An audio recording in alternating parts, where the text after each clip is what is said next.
And the Oscar goes to... And the Oscar goes to... And the Oscar goes to... I don't care! What's next? What's next? What's next? Don't you want to hear what's next? What are you going to do next? What's next for you? What's next? What's next? Okay, so what's next? I'm Connor Old, and welcome back to another episode of After the Gold. And this week we're going to be covering one of the best movies of all time that also happens to be one of the Best Picture follow-ups of all time. The only one, based on my research, that had a director win Best Picture and then their Best Picture follow-up also win Best Picture. We're going to be covering that movie today, and it's one of my favorite movies of all time, so I'm really excited to talk about it. But if you're new to the series, what we do every single week is talk about a Best Picture follow-up movie. What was the movie a director made right after winning Best Picture? We saw just recently Mickey 17 come out, Bong Joon-ho's follow-up to Parasite. There's always, sometimes the movie after the movie is always interesting, whether it be its production value and how that changed from the Best Picture win, what it means for that director's career, what they decided to do with that kind of a blank check that Hollywood gave them. We want to talk about all these really interesting movies, and I think Lawrence of Arabia is a really interesting one because not only was it a Best Picture follow-up, it was also a Best Picture follow-up that won Best Picture. So a really interesting production history, and then also one of my favorite movies of all time. So excited to talk about just why I like about it and what makes it such a special movie. And as always, I'd love to hear your comments down below. If you've seen Lawrence of Arabia, if you've seen Bridge on the River Kwai, the Best Picture follow-up that we're talking about today, and maybe just your general thoughts on David Lean, I'd love to hear that in the comments down below. But without further ado, let's jump into things, starting off with the first part of the video, which is the historical context before later on getting into my thoughts. So talking about the movie before, Bridge on the River Kwai, and kind of how Lawrence of Arabia got made and what was its reception.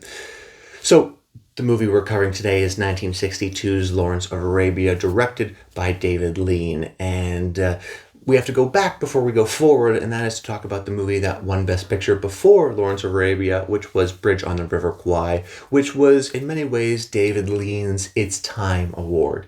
David Lean was a filmmaker who had been nominated for Best Director 3 other times, established, well-respected English director who finally won for Bridge on the River Kwai. It was the biggest movie of the year at the box office, of course, then also wins Best Picture, so it really was the biggest commercially, but also kind of critically as well. A very well appreciated movie, even still today, very well liked. And I think it was kind of Its Time Award for David Lean. He made the biggest movie of the year.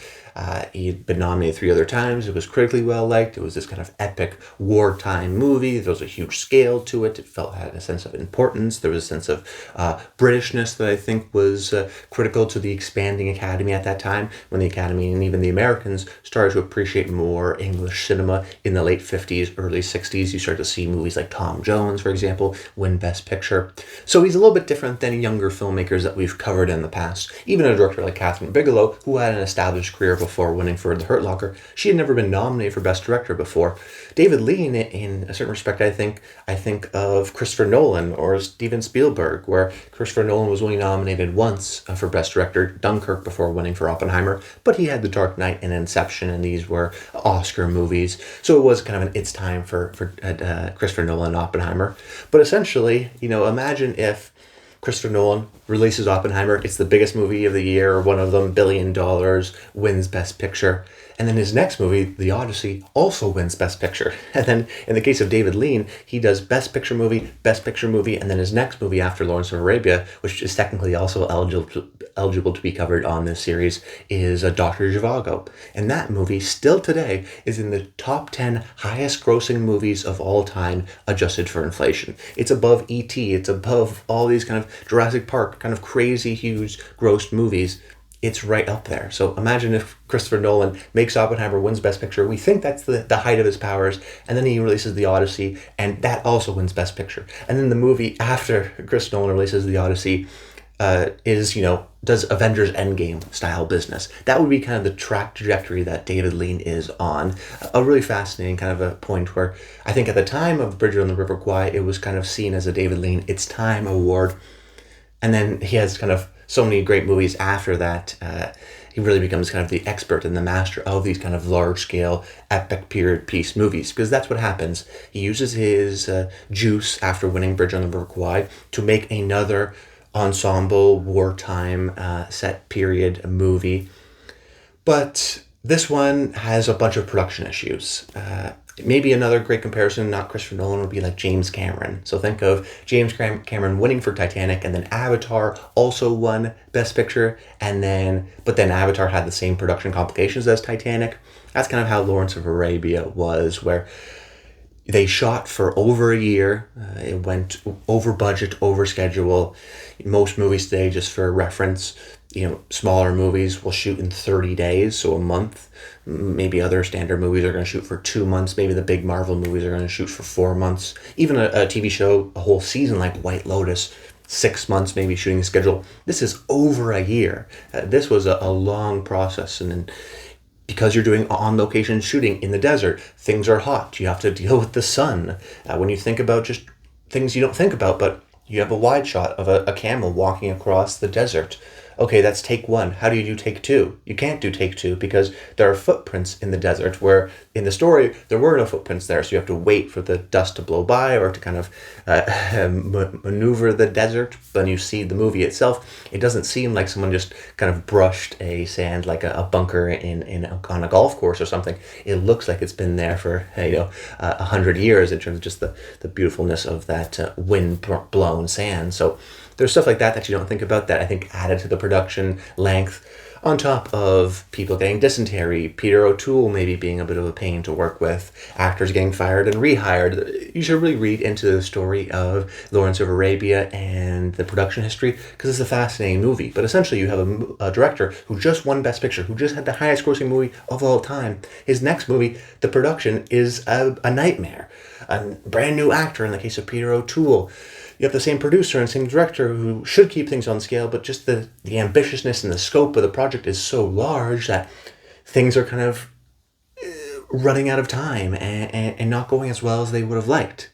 So then to have Lawrence of Arabia come out of this process is just a magnificent thing to see, because it could have been an all-time disaster, and sometimes you do see that with Best Picture follow-ups. The directors never reached the height of what they once were, but Lawrence of Arabia, I would argue, soars even higher than the Best Picture win in the case of Bridge on the River Kwai.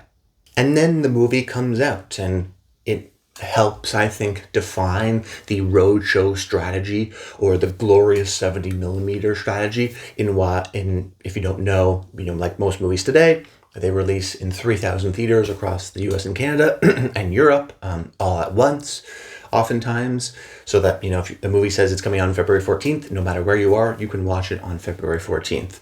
But back in the day, it was released kind of city by city, and they would do this roadshow kind of a release strategy, where they would show it just in LA first, and then a couple weeks later, maybe New York and Chicago, and then the movie could be playing in theaters technically for a year. So you may have heard about the movie for 6 months before actually having to see the movie, and that adds to the kind of mystery and the allure of the movie, especially when it comes out and people are raving about it, and they have these premieres in these really fancy movie theaters, and even the film itself kind of leans into this release strategy with an overture at the beginning and intermission, treating it more like a play, because at the time they were trying to get people to go to the theaters and away from television, because you could have stories in your home. In the same way, we see many of these strategies maybe start to come back up with examples of Oppenheimer and The Brutalist advertising in their marketing the 70mm strategy. In many parts, you can tie that directly to Lawrence of Arabia, one of the few films and first films to shoot on 70mm, and talking about how you have to see this in a movie theater because the quality of the image is so great. I think it also contributed to the marketing of something like Oppenheimer or The Brutalist, and talking about this was shot in film, we're going to project it in film on 70mm, you have to see it in a theater to get the full experience. That kind of a strategy can be connected all the way back to Lawrence of Arabia in 1962. So not only was it an influential movie in its content, its release strategy is also a kind of influential moment. So this is just a unique situation, I think, and a reason why I wanted to talk about the movie, not only because it's one of my favorites of all time, but because the production history is so fascinating, even in the sense of you have a movie in Bridge on the River Kwai winning Best Picture, then the director's next movie also wins Best Picture and does even better than Bridge on the River Kwai. In terms of box office, in terms of success, in terms of pioneering this release strategy.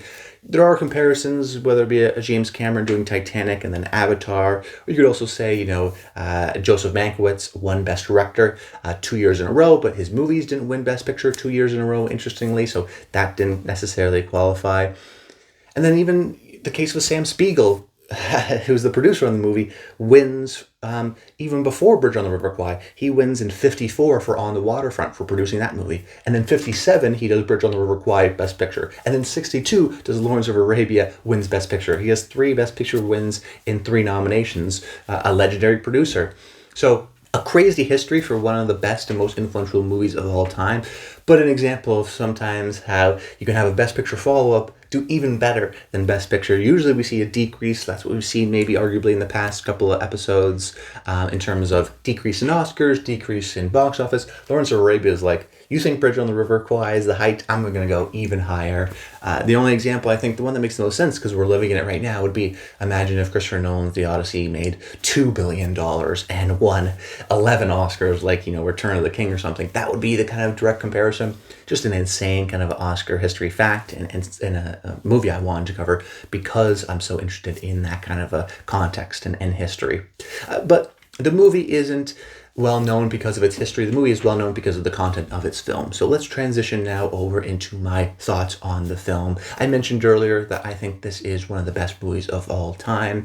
And I say that because I think in the right context, it is the most easy movie to recommend to people. And that may not be the easiest qualifier to determine what a great movie is, but I think as you know more about movies and you become more of a film fan and you watch older movies, sometimes it's actually difficult to recommend older movies to certain people. They just like the newer movies, they think the pacing is too slow, maybe sometimes the ideas are outdated. It actually is difficult, I think, for a movie to stand the test of time. There has to be a sense of universality that pushes against some of the technological limitations or acting styles at the time. And I say Lawrence of Arabia is the easiest recommend, but only in the right context. And that context is in a movie theater. And I know people have said that a lot of times, but I can't imagine watching this movie for the first time not in a movie theater. Even though the movie was released in 1962, if you do live close by to a major city, every 2-3 years, you'll likely have an opportunity to see this movie in the movie theater. So take that opportunity if you do have it. I remember, I started this channel 8.5 years ago. I was 16, 17 years old, and I didn't watch Lawrence of Arabia until 3 or 4 years after that in 2019. So, take a look at me. I was making YouTube videos talking about movies, and yet I hadn't even seen Lawrence of Arabia because I was waiting. I was waiting to see it on a big screen, and I was so glad that I did do that because the movie is so visually impressive. Now, yes, it also has a great story and great dialogue and great kind of a psychological themes, of which I appreciate. I mean, the second half of the movie is interesting and just the kind of how the political implications start to insert itself into the story and how success can only last so long and kind of the deconstruction of a narcissist and the murkiness of its plot and him and Lawrence kind of losing himself in the desert once he had such a clear defining sense of a plan. It is so kind of interesting from a story perspective. But when I make these videos, I like to try to keep things relatively short because I want to capture the movie's essence as a recommendation. And when I think about the movie, I don't think about always necessarily the complex plot or the writing of the movie. I think about the visuals, which is why I say you have to watch it in a movie theater if you can. I mean, if you can't, then feel free to watch the movie at home. I still think it does work. Just try to watch it on the biggest TV with the lights off and have the whole kind of recreate that experience at home. But I mentioned the reason why people even say, whether it's Oppenheimer or The Brutalist or what have you, oh, you have to watch this movie on the big screen. It's because there's something instinctual about the movie that is reliant on the innate cinema of the movie, that this is a visual medium, that there's something about how the movie looks and how overwhelming the booming sound with the height and grandiosity of the big screen is that totally just doesn't compare to a situation at home. And that's what happened to me. I remember seeing the movie for the first time in early 2019 or maybe late 2018, and then seeing it about a year later, right before the pandemic again, and I was amazed at just how much I remembered the movie and how certain scenes and certain images just stuck with me. And even, 5 years after that date, I can close my eyes right now and certain images just come back to me, whether it be Ali arriving for the first time in that kind of a long horizon where you see just a small little dot and it gets bigger and bigger and bigger and it takes our time to get to us, or that kind of initial raid into Aqaba. There are these just visual images. I mean, of course, the iconic match cut of Lorenz blowing out the match, and then boom, we're in the desert, and then we're silence, and then we have the slow score kind of seep in and overtake you. It's the reason ultimately I go to the movies. It's the reason why I kind of appreciate movies over TV. It's a director's medium. It's not a writer's medium.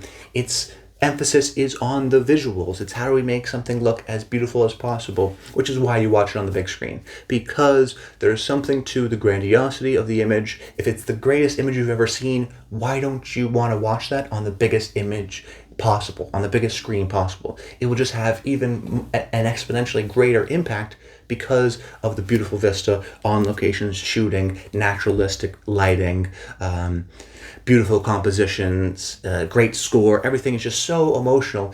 And that's why it works, because it's something that words can't describe. That's why you shoot the image. There's something that's hard to explain. In the same way, if you say, why do you like pizza? Why does anyone like pizza? I guess you could say the details of the acidity mixed with the sweetness. I'm not a food scientist, so I don't really know how that works, but no one says that when they say they like pizza. They like pizza because they like pizza. They like the taste. There's something ineffable about it that is so universal. In the same way, I think of Lawrence of Arabia. When you're sitting in a big movie theater and you see this beautiful orange, golden vista and just a perfect match cut from one place to another, that has this beautiful composition and this great booming score. There's something that overtakes you that is so hard to explain. And that's something, a feeling that I think every movie lover is trying to chase, something that is so hard to explain on a visual aspect that words can't do justice and can't describe, and the reason why we kind of keep going back to the cinemas. At least that's the reason I do.